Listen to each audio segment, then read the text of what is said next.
Ya Saudara, Prabowo bentuk 80.000 Kopdes buat apa? Kita bahas bersama sejumlah narasumber yang telah hadir di studio. Saya menyapa Pak Herman Hairon, anggota Komisi 6 DPR, fraksi Demokrat. Malam Pak Herman. Selamat malam. Terima kasih telah bergabung di Business Talk. Saya menyapa Pak Panel Barus, Deputi Bidang Pengembangan Usaha Koperasi, Kementerian Koperasi. Malam Pak Panel. Malam. Saya menyapa Pak Darmadi Durianto, anggota Komisi 6 DPR, fraksi PDIP. Selamat malam. Malam. Pak Adi Prayitno, Direktur Eksekutif Parameter Politik Indonesia. Selamat malam. Malam, Ilona. Mas Cipta Wayana, wartawan Suri Kontan. Selamat malam, Mas. Malam, Ilona. Saya langsung ke Pak Panel dulu kalau begitu. Pak Panel, diklaim sudah lebih 71.000 koperasi yang terbentuk sejak diputuskan Presiden di ratas awal Mei. Ada kesan buru-buru amat dan kejelasan skema masih dipertanyakan. Jawaban Anda? Iya, nggak buru-buru lah. Kalau memang kami bekerja dengan cepat, ya saya pikir cepat lebih baik. Bukan berarti kita tidak terukur. Ya, masa pemerintah bekerja dengan cepat dengan tujuan peningkatan kesejahteraan rakyat dipertanyakan. Saya pikir itu hal yang baik. Jadi nggak ada yang nggak baik. Cepat berbuat untuk rakyat ini. Oke, Pak Darmadi responnya gimana? 71.000 sudah terbentuk mulai dari 78.000 tadi kan. Jadi per hari ini udah 78.249. Cepat sekali ya dalam satu hari langsung. Enggak gini. Ini yang harus dipahami adalah ini proses pertama ini pembentukan dulu. Pembentukan kelembagaan. Gitu loh. Jadi bukan berarti 78.000 langsung jalan operasionalnya, belum. Ini kan ada tahap-tahapnya gitu ya. Jadi ini kita fokus pada proses pembentukan kelembagaan. Ini yang kita kejar supaya nanti di bulan Juli bisa selesai. Gitu. Baik, Pak Darmadi, 72.000 lembaganya sudah terbentuk sejak Maret lalu diperintahkan Presiden Prabowo untuk membentuk Koperasi Desa Kelurahan Merah Putih. Jadi di Undang-Undang 2592 itu koperasi jelas itu adalah gerakan ekonomi kerakyatan dan bisnis usaha bisnis. Ya. Kenapa ini saya mention soal unit bisnis usaha ini?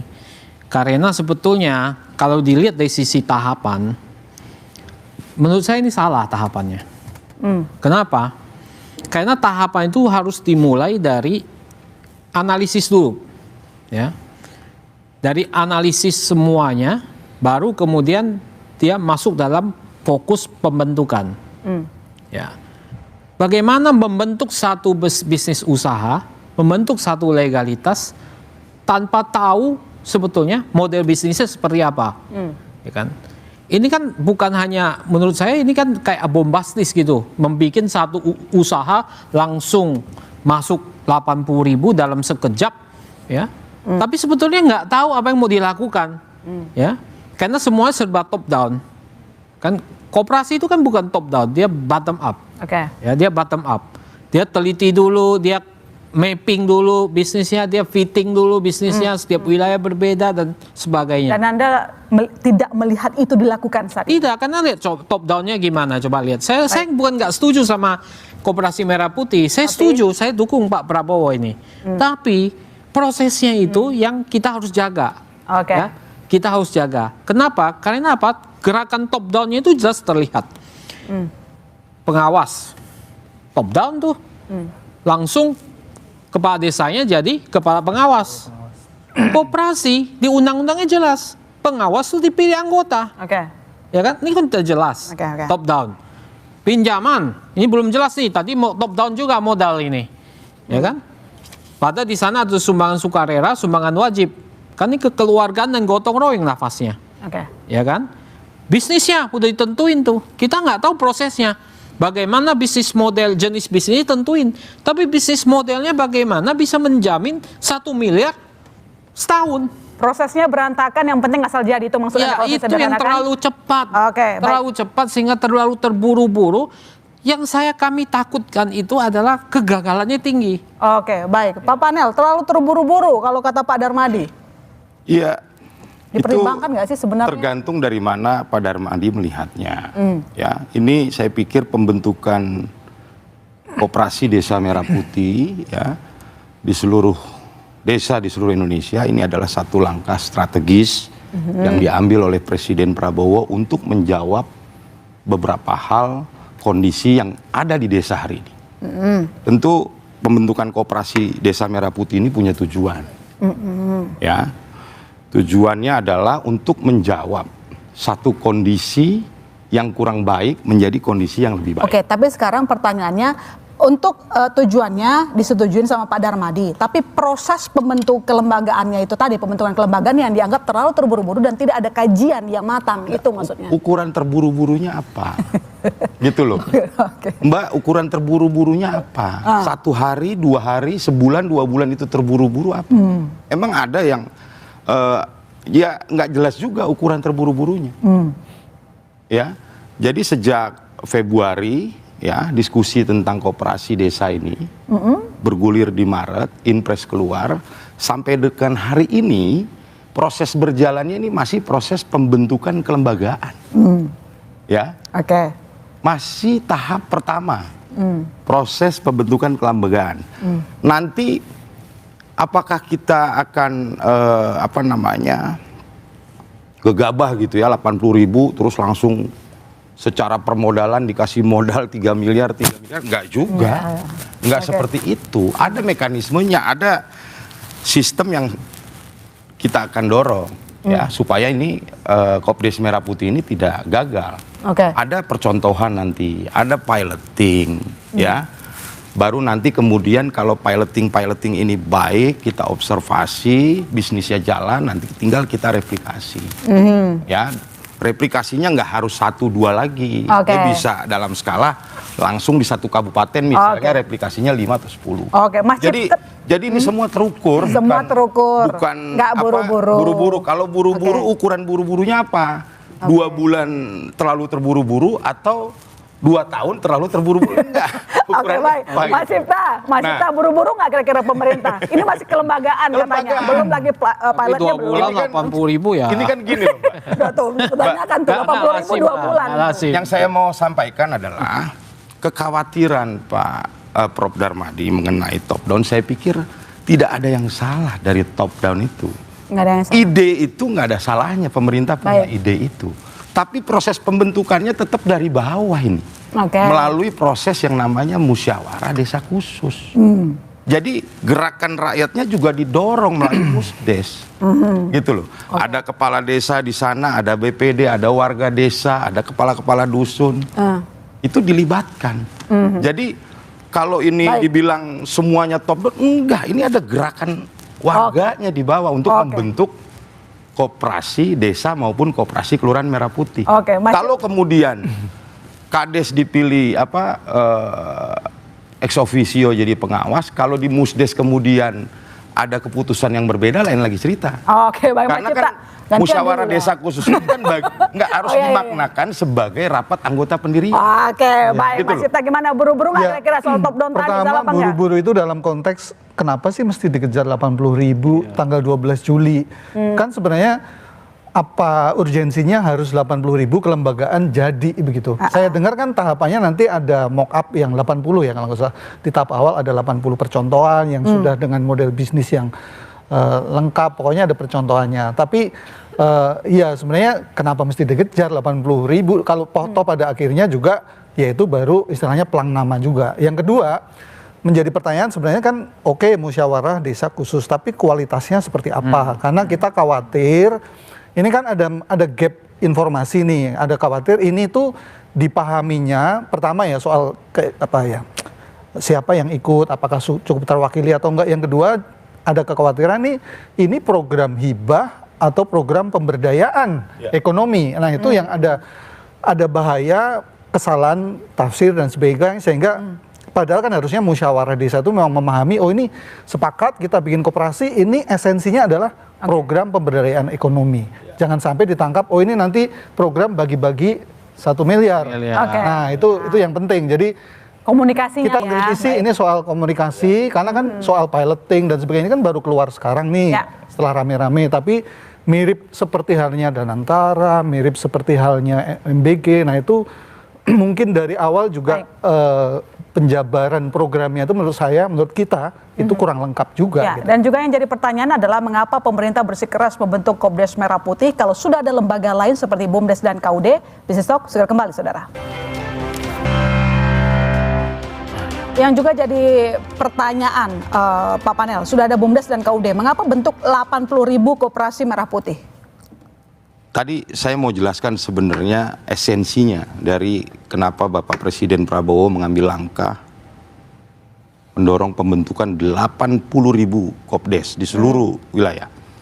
Karena tujuannya Pak Presiden ingin merubah satu kondisi di desa dari kondisi A menjadi kondisi B. Dari kondisi yang kurang baik menjadi kondisi yang lebih baik. Dari kondisi di mana nilai tukar petani rendah mau didorong dengan keberadaan Kopdes supaya nilai tukar petani meningkat. Berarti BUMDes selama ini memang nggak maksimal? Dari kondisi ya desa sebagai lumbung kemiskinan, kemiskinan mau dikurangi di pedesaan dengan Kopdes. Dari kondisi ya middleman yang menyerap hasil kerja dari petani yang nilainya per tahun itu 300 sampai 350 triliun, ini mau diubah. Dari kondisi ya di desa yang tidak tercipta lapangan kerja, dengan adanya Kopdes kita mau dorong penciptaan lapangan kerja. Jadi itu yang mau menjadi tujuan Kopdes, gitu ya. Yang ujung-ujungnya adalah bagaimana koperasi desa bisa menjadi instrumen untuk mendorong kemandirian desa, peningkatan kesejahteraan warga di desa yang menjadi anggota koperasi. Nah, masuk ke yang Mbak Ilona sampaikan tadi, bagaimana ini kok udah ada Kopdes, udah ada BUMDes, sudah ada koperasi-koperasi existing, terus dibikin lagi koperasi desa. Saya sampaikan dalam Inpres nomor 9 2025 ya, poin A tugas Menteri Koperasi adalah membuat sebuah bisnis model di mana kelahiran Kopdes di desa tidak menimbulkan dampak kanibalisme terhadap lembaga ekonomi yang existing yang ada di desa. Itu kita buat desain dari bisnis model tersebut. Bagaimana kemudian Kopdes bisa menjadi agregator daripada UMKM. Bagaimana Kopdes kemudian ke depan bisa bersinergi dengan BUMDes. Bagaimana Kopdes bisa memfasilitasi ya modal kerja bagi pelaku usaha kecil di desa. Berarti bisnis modelnya nanti jauh berbeda. Iya, bagaimana kemudian Kopdes ini bisa bersinergi dengan KUB, KUB, KUPS, dan banyak lembaga-lembaga ekonomi, termasuk warung kelontong di desa-desa. Seperti itu. Oke, Pak Darmadi, sebenarnya kan BUMDes ini selalu mendapatkan anggaran cukup besar dari pusat ya. Untuk 2025 ini saja 72 triliun rupiah, angka yang sangat besar. Tapi ternyata disampaikan bahwa ingin dimaksimalkan lagi gitu. Artinya kan BUMDes dianggap belum bisa dimaksimalkan berjalan sendiri, atau mungkin gagal gitu? Enggak, BUMDes enggak 70. Enggak gagal. BUMDes itu dana desa 71, dana desa 20% untuk 20% untuk BUMDes. Sorry, saya koreksi. BUMDes itu kalau kita lihat hasil SIS 67.133, 93% itu tidak bisa membagi hasil. Yang betul kan? Hanya 7% yang bisa bagi hasil. Dari yang bisa bagi hasil 7% itu, yang bisa bagi hasil di atas 1 miliar itu hanya 26 BUMDes seluruh Indonesia. Artinya gagal? 26 BUMDes. Ya, hanya 26. Dari 25 BUMDes terbaik, tahu nggak bisnis yang terbaiknya apa? Keuangan. Pariwisata juga. 56%. 40% perdagangan dan jasa. Ketahanan pangan 4%. Saya hanya mau menggambarkan bahwa kalau kita bawa benchmark ke sana, ini nggak mudah apa yang dilakukan oleh Koperasi Merah Putih. Kita harus tahu bahwa ini nggak mudah. Makanya harus ada analisis menyeluruh, harus ada 4C diamond analisisnya. Supaya kita bisa lihat, kita kan mau garansi ini berhasil. Kenapa harus garansi ini berhasil? 400 triliun mau di sana. Dan nggak main-main. Uang rakyat di situ. Karena kita nggak tahu modalnya seperti apa. Saya tanya ke Pak Menteri BUMN, ini plafon. Ini plafon. Kalau koperasi memakai sistem dananya, modal dananya plafon, yang katanya bunga 3% itu masih pertanyaan tuh 3% siapa yang subsidi? Ya, belum, itu masih disarankan doang, saya belum kan dari Himbara plafon. Plafon itu artinya apa? Koperasi mendirikan, dia perlu modal.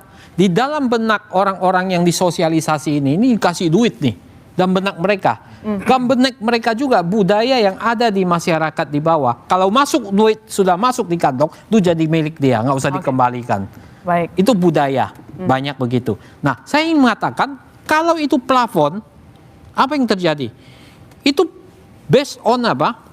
Dia prudent apa enggak? Dia memenuhi syarat atau enggak kan? Dan itu nggak mudah diperbankan untuk dapatkan uang itu.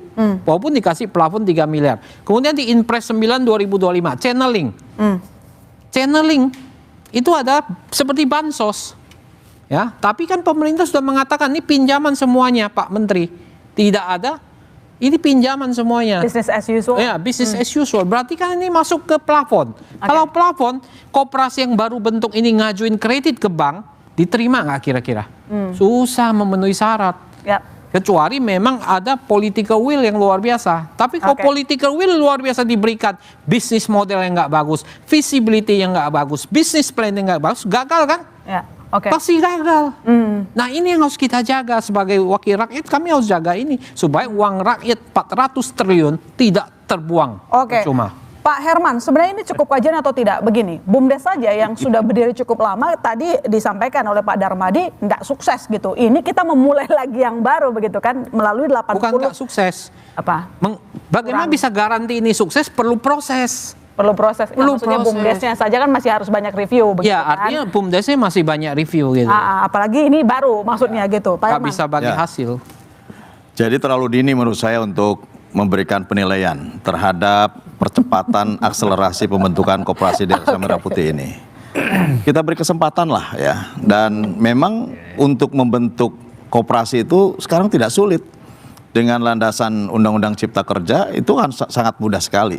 Jadi kalaupun kemudian dalam 1-2 hari serentak secara Indonesia bisa mencapai mendekati 80.000, saya kira make sense lah gitu ya.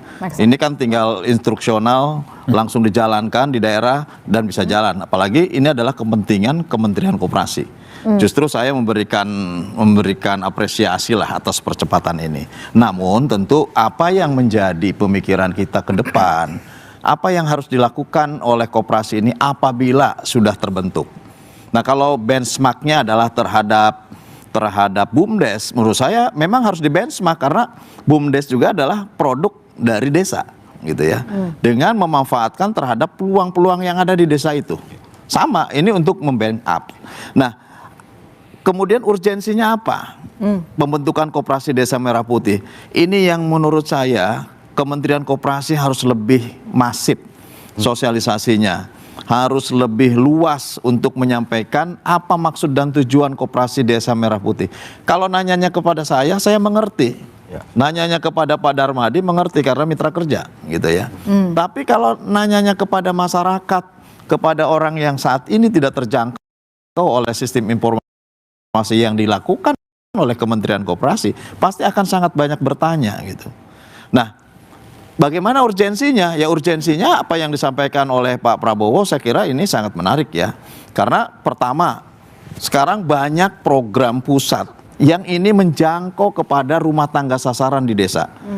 Yang tingkat keberhasilannya dalam ukuran skala tepat sasaran ini masih diragukan. Oleh karenanya, kalau ada koperasi yang terkonsolidasi secara nasional, ini juga akan memudahkan untuk bisa menggaransi, memastikan program-program nasional ini bisa dilaksanakan dengan baik. Contoh, makan bergizi gratis. Ini kan akan ada di semua desa, akan ada di semua daerah. Membutuhkan institusi supply and demand, membutuhkan institusi perantara untuk transaksional antara produksi dari hasil bahan baku sampai kepada tingkat konsumsi di masyarakat. Kemudian hasil panen masyarakat yang saat ini mata rantainya 7 mata rantai yang terlalu panjang. Pak Prabowo memiliki pengalaman panjang sebagai Ketua Umum HKTI. Maka itu berpikiran ini harus ada yang bisa memangkas, memotong terhadap mata rantai ini. Oleh karenanya kemudian didorong ada koperasi yang nanti salah satu lini bisnisnya adalah untuk membeli hasil produk pertanian. Dari hasil produk pertanian di mana? Ini bisa menjadi suplai kepada makan bergizi gratis. Ada urgensi, ada skala urgensi yang ini menjadi kepentingan pemerintahan saat ini. Namun tentu ini harus disampaikan ke publik. Betul, roadmapnya seperti apa? Kemudian akan seperti apa penggunaannya? Blueprint dari pembangunan Koperasi Desa Merah Putih seperti apa? Lini bisnisnya seperti apa? Apakah sumber daya manusianya Yang penting mencukupi atau dikomunikasikan tidak? dengan jelas supaya tidak ada misunderstanding. Menurut saya dalam pemikirannya presiden dipastikan bahwa ini sudah terencana dengan baik. Hanya tinggal bagaimana sosialisasi yang sekarang berada tanggung jawabnya di Kementerian Koperasi bisa disampaikan lebih meluas. Oke, Mas Adi, menurut Mas Adi urgensinya apa? Apakah memang pemikiran presiden ini tersampaikan dengan baik ke masyarakat? Kan sudah ada BUMDes juga sih. Enggak, sebenarnya kalau mau jujur ya, Prabowo Subianto sejak dilantik jadi presiden itu memang programnya ingin kelihatan populis dan pro rakyat. Soal program makan bergizi gratis itu kan sangat merakyat. Ketika ada pemangkasan tarif dasar listrik itu kan merakyat. Ketika ada upaya untuk memotong biaya haji itu kan merakyat. Ketika ada upaya untuk membangun jutaan rumah untuk rakyat itu juga sangat populis.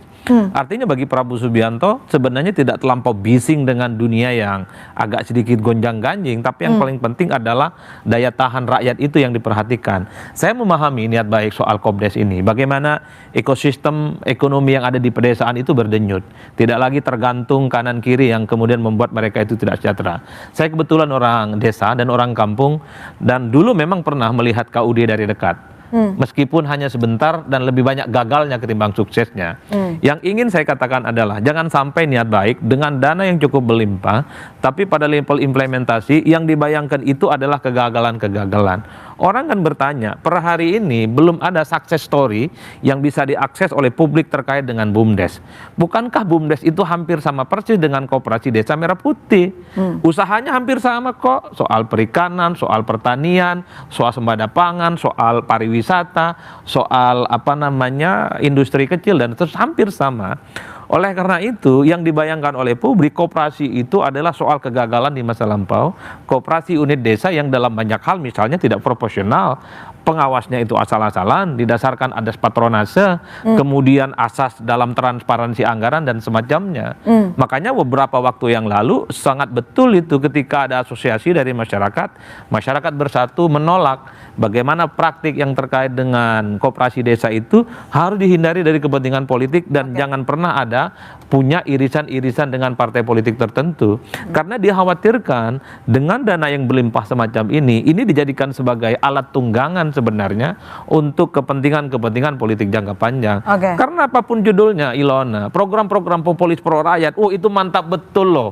Bahasa komunikasi politik yang nyaman untuk disampaikan ke publik. Terdengar. Makanya wajar kalau penyusunan portofolio kementerian itu yang disebut pasti disebut Kementerian Bahasa, Menteri Sosial, Menteri Desa, mungkin saat ini adalah Menteri Koperasi, karena memang programnya itu adalah down to earth, menyentuh langsung ke masyarakat. Karenanya transparansi, kemudian akuntabilitas, bahwa ini dikelola oleh orang-orang profesional, bukan dikelola oleh inner circle yang punya kepentingan pribadi, kepentingan kelompok, itu harus dijunjung di atas segala-galanya. Itulah yang saya sampaikan, bahwa keinginan presiden bahwa program ini harus down to earth, menyentuh rakyat, itu jangan sampai pada implementasi itu tidak sesuai dengan harapan. Itu yang sebenarnya yang kemudian kita bayangkan sebenarnya. Pak Panel, kebijakan itu jangan populis doang katanya. Jawabannya gimana? Jangan dijawab dulu, kami segera kembali, saudara. Pak Panel, seperti dijelaskan oleh Mas Adi tadi, jangan sampai kebijakan itu cuma populis doang, lalu kemudian kalau memang ada program yang bagus dari Presiden Prabowo Subianto harusnya bisa begitu direalisasikan, diimplementasikan dengan baik. Apa yang salah dari seorang presiden yang ingin menjalankan program-program yang pro rakyat? Tujuannya baik. Saya pikir nggak ada yang salah. Kita harus kawal itu program supaya tereksekusi dengan baik, gitu loh. Itu yang pertama. Yang kedua, apa yang disampaikan Mas Adi bahwa presiden menjalankan program-program populis ini satu bukti bahwa Pak Prabowo sangat mendahulukan kepentingan rakyat dalam program-programnya. Jadi sekali lagi nggak ada yang salah. Yang kedua, mengenai BUMDes dengan Kopdes ini tidak perlu dipertentangkan. Tadi sudah saya jelaskan bahwa secara bisnis model hubungan kelembagaan antara Kopdes dan BUMDes dia bisa jalan bersama.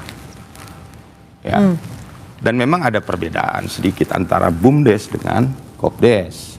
Kopdes ini milik warga desa, sementara BUMDes ini memang milik pemerintah desa, gitu. Tapi kita tidak mau memperdebatkan itu. Yang penting bagaimana Kopdes ke depan bisa menjadi instrumen bersama di desa, baik warga desa maupun pemerintah desa, menggunakan koperasi desa ini sebagai instrumen alat untuk meningkatkan kesejahteraan warga desa. Saya pikir itu. Oke, baik. Pak Adi, ini bukan politik, tapi kemarin kalau kita lihat jajaran Kopdes mencapai 80.000 desa kelurahan. Kita tahu di Pilpres lalu ada mobilisasi perangkat desa untuk pemenangan. Apakah Anda melihat isu penguatan ekonomi desa ini? Tadi ada yang lupa sedikit yang disampaikan Mas Adi mengenai KUD, ya. Kadang-kadang kita dalam diskusi tentang Kopdes ini suka agak sedikit semena-mena menjadikan KUD sebagai satu contoh kegagalan. Kita juga nggak fair terhadap KUD. KUD juga jadi variabel penting dalam swasembada beras di masa lalu. Itu nggak pernah kita bicarakan. Lalu yang kedua, KUD apakah semuanya gagal? Dan pernah tahu nggak kita kenapa KUD kemudian mengalami keterpurukan? Di kondisi apa? Gitu. KUD ini agak mengalami kesulitan di waktu 98, ya, di mana Indonesia mengalami satu kondisi yang luar biasa, krisis.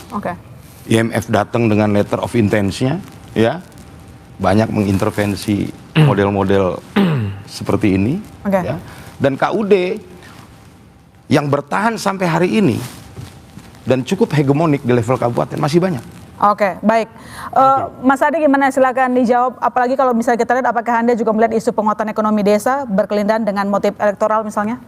Ya, sebenarnya begini Ilona, secara prinsip rakyat itu senang kalau segala hal yang dilakukan oleh pemerintah memang untuk mengakselerasi bagaimana pertumbuhan ekonomi ada di desa. Karena selama ini kan pertumbuhan ekonomi itu ada di kota. BUMDes itu memang dilihat oleh publik sebagai keinginan supaya ekosistem dan denyut nadi perekonomian juga muncul. Sehingga eksodus orang daerah ke kota itu tidak terjadi. Orang betah jadi petani, orang betah jadi nelayan, orang betah jadi buruh dengan cara mengorkestrasi dengan adanya BUMDes. Itu yang saya sebut niat baik yang memang harus kita sambut. Tapi kan tidak ada salahnya kalau kita menyebutkan sejumlah warning bahwa persoalan koperasi desa kayak gini kan tidak semudah yang kita bayangkan. Saya khawatir koperasi itu yang niatnya adalah partisipatif, orang berpartisipasi ikut koperasi desa itu hanya ingin mengakses modal. Itu yang dianggap bahwa ini ada gula yang kemudian dikerumungi oleh semut. Nanti apa efeknya? Dia gagal dalam melakukan misalnya kredit macet. Nah, KUR aja kan macet dalam banyak hal kasusnya. Dia khawatirkan tingkat partisipasi masyarakat yang ikut koperasi itu bukan based on didasarkan atas sukarela, bukan tanggung renteng, karena berharap ada subsidi yang dipermudah melalui koperasi desa dan setelah itu dia wassalam, kabur dan tidak akan balik modal. Kan itu yang kemudian kita anggap sebagai warning sebenarnya. Karena menyangkut uang yang besar tentu kita tidak mau ini diselewengkan, disalahgunakan, apalagi ini dianggap hadiah dari negara yang hanya dibatas cuma-cuma. Hal-hal yang semacam ini memang secara prinsip tentu harus diantisipasi. Wajar kalau kemudian bagaimana mekanisme pengelolaan keuangannya soal koperasi desa ini kan perlu diperketat. Itu satu. Nah, yang kedua, koperasi-koperasi ini kan kalau kita membaca skenarionya itu soal koperasi desa, ini kan semacam pinjaman kan dari Himbara. Nah, kalau mau bicara bisnis sebenarnya apakah bank-bank yang ada di Himbara ini sangat friendly dengan kebijakan yang semacam ini? Karena pada saat yang bersamaan kan mereka juga harus mengeluarkan biaya untuk bisnis-bisnis yang lain. Hal-hal yang semacam ini tentu itulah yang kemudian kita pertimbangkan. Saya kira bagus kok semua program yang pro dengan rakyat, tapi hal-hal yang sifatnya antisipatif, khawatir ada kekisruhan dan kegagalan, itulah yang mesti dipersiapkan saat ini. Program makan bergizi gratis siapa yang nggak suka, tapi kan kita juga tahu ada keracunan di mana-mana, dan itu jangan dianggap sepele. Hal yang semacam ini yang mesti kita minimalisir, sehingga keinginan bahwa soal koperasi desa Merah Putih itu memang dia siap 100% mensejahterakan rakyat, memutus mata rantai yang terkait dengan para rente dan para cukong yang selama ini memang tidak sejahtera. Saya kebetulan petani. Saya sudah 25 tahun merantau ke Jakarta. Soal ekosistem, soal petani di desa sampai hari ini itu tidak pernah ada solusinya. Tentu koperasi ini semoga ada solusinya. Kan itu yang kita harapkan sebenarnya. Baik, Pak Herman, bagaimana memastikan menjamin Kopdes tidak disalahgunakan sebagai alat politik? Ya, memang rasionalnya ya dalam pembentukan sebuah kelembagaan, apalagi ini kelembagaan bisnis yang juga harus mendapatkan dukungan penuh dalam pembiayaan, ya semestinya ada pilot project dulu. Pilot project bisa dijalankan dan kemudian bisa diambil kesimpulan terhadap apakah memang ada pola-pola yang nanti bisa diterapkan secara adaptif dengan situasi dan kondisi masyarakat di desa-desa. Ini kan juga akan sangat bervariasi. Artinya tidak akan homogen juga, tidak akan seragam juga. Koperasi ini di desanya Madura akan berbeda mungkin di desanya di NTT gitu. Artinya pasti harus adaptif dengan wilayahnya masing-masing. Tidak mudah memang menurut saya, tetapi ya sekarang harus dipersiapkan sumber daya manusianya. Karena bagaimanapun ya membentuk sebuah kelembagaan yang reorientasinya adalah bisnis, apalagi ini akan menjadi trigger dan menjadi pusat pembangkit ekonomi di desa, ya tentu sumber daya manusianya harus cukup. Ada nggak? Ini yang kemudian harus dipastikan oleh Kementerian Koperasi. Kalau membentuk kelembagaan 2-3 hari selesai, apalagi terkoordinasi, terkonsolidasi. Tetapi bagaimana menjalankan ini ke depan yang menurut saya ini harus dikawal penuh. Dan terlalu dini lah untuk menilai, untuk pesimis menurut saya. Ya lebih baik kita berpikir justru bagaimana nanti menggerakkan koperasi ini supaya bisa jalan sesuai dengan tujuan. Bagaimana mempersiapkan sumber daya manusianya supaya juga bisa menangkap peluang-peluang yang ada di desa itu. Tadi supaya bagaimana tidak konflik interest dengan BUMDes. Ini kan juga harus ada kesesuaian. Apalagi dengan niat kita untuk memotong rente daripada pemain-pemain yang sudah bertahun-tahun dia bermain di desa itu. Nah ini juga sebuah tantangan. Dan menurut saya ya konsepsi ini harus dibangun dari sekarang. Presiden sudah memberikan pendelegasian kepada Kementerian Koperasi dan kementerian lainnya. Karena koordinatornya adalah di Kementerian Koperasi, ya tentu harus mempersiapkan dan menyampaikan kepada publik yang lebih luas. Supaya bukan hanya ditangkap nanti oleh para pelaku koperasi Desa Merah Putih yang sudah terbentuk institusinya ini, tetapi juga masyarakat luas mengerti bahwa ini ada institusi yang reorientasinya adalah meningkatkan perekonomian rakyat, bisa dimanfaatkan oleh rakyat, dan hasilnya juga adalah untuk rakyat. Harapan kita bersama. Pak Darmadi, ini kan kebijakan yang cukup populis, tapi bagaimana menjadikan Kopdes jangan sampai dijadikan instrumen politik? Ya, ini juga banyak kecurigaan ya bahwa ini politik elektoral yang dibungkus dengan kebijakan ekonomi. Banyak yang menduga demikian, tapi kita nggak prasangka buruk. Saya selalu mengatakan tujuannya baik. Pak Prabowo bikin program ini, tujuannya untuk rakyat. Ini gerakan ekonomi rakyat baik. Tapi kan kita harus jamin prosesnya berjalan dengan baik, ya kan? Sebetulnya kalau dari proses yang dijelaskan, kalau bagi orang-orang bisnis itu udah bisa mencium ini akan gagal atau tidak gitu. Jangan sampai tunggu sampai akhir baru kita mengatakan oh gagal ya, kan nggak boleh begitu. Dari awal kita nilai prosesnya, ini kita sudah bisa tahu ini akan gagal atau tidak. Misalnya ini 80.000 selesai dalam sekejap, Bu Ilona. Saya tanya waktu di rapat raker, bagaimana pengukuran efektivitasnya? Coba tunjukkan saya efektif nggak? Berapa banyak yang komprehen mengerti permasalahannya? Di satu media Kompas juga menulis 1 juta tanya dari warga. Saya juga diteleponin, ini kami digaji nggak? Ini mau dagang apa? Nanti modalnya dikasih nggak? Begitu semua pertanyaannya, nggak ngerti semua sebetulnya. Hanya bentuk. Kalau kita berbisnis, coba apa yang kita lakukan dulu? Bukan bentuk dulu PT atau CV atau bisnis usaha, bukan. Tapi kita analisis dulu, kita mau masuk ke bisnis itu, ada proses mapping, ada proses fitting proses, udah match, baru kita bentuk lembaga kan gampang. Mudah sekali bentuk PT, koperasi apalagi. Ya kan, mudah sekali. Tapi ini kan serentak ini, tanggalnya juga tanggal Juli sudah harus. Nah, proses ini menurut saya proses yang nggak lazim dilakukan, nggak lazim, terbalik-balik ini proses gitu. Kita kan akademisi, dia kan ngerti proses-proses seperti ini, gitu. Nah, ini yang saya minta disempurnakan. Kita akan kawal ini, ya, karena tujuannya baik. Kita akan kawal, ya, kita persiapkan dengan baik begitu. Ya, kita persiapkan dengan baik supaya tingkat kegagalannya itu tinggi. Saya tadi mengatakan BUMDes sendiri, bayangkan BUMDes nggak bagi hasil itu 93%. Oke. Baik. Itu kan angka itu. Itu angka yang bisa bagi hasil di atas 2 miliar, 1 miliar, di atas 1 miliar itu cuma 26 BUMDes. Oke, baik. Nanti dilanjutkan lagi Pak. Jangan kemana-mana saudara. Bisnis Talk segera kembali. Mas Cipta, kalau nanti sudah terbentuk, apa yang harus kita lakukan? Karena juga ada kekhawatiran dana Kopdes bisa jadi bancakan korupsi. Ya, itu memang kita sudah sepakat itu yang menjadi poin paling penting yang kita mesti perhatikan karena melibatkan uang yang sangat banyak kan. Misalnya kalau bicara tentang dari Himbara sendiri kan targetnya berapa? Kalau 5 kali berapa kali 80. berarti kan 400-an gitu ya. Nah, itu kan menjadi saya mungkin gini ya. Himbara banyak orang bos-bos Himbara bilang kita tegak lurus gitu ya. Tapi karena memang mereka tidak mungkin bilang enggak gitu loh. Karena Himbara di satu sisi memang BUMN. Tapi sisi lain mesti diingat Himbara juga mesti prudence. Terus dia banyak juga yang perusahaan publik yang apalagi sudah dalam bungkus Danantara. Nah, ini yang mesti dalam perspektif kita ini mesti diperhatikan, kita jagain supaya supaya ini aman. Dan salah satunya kan risiko korupsi, gagal bayar dan sebagainya. Saya kira kalau kita kritis di sini, ini justru ini bentuk kepedulian kita dan saya kira ini kita menyuarakan suara-suara bos-bos Himbara itu sebenarnya. Jadi mereka kan nggak mungkin bicara, tolong ini gini-gini. Nah, tapi sebenarnya maksudnya begitu. Pasti di benak mereka oke, kita support. Tapi begini-begini ya, tolong diawasi gitu ya supaya aman.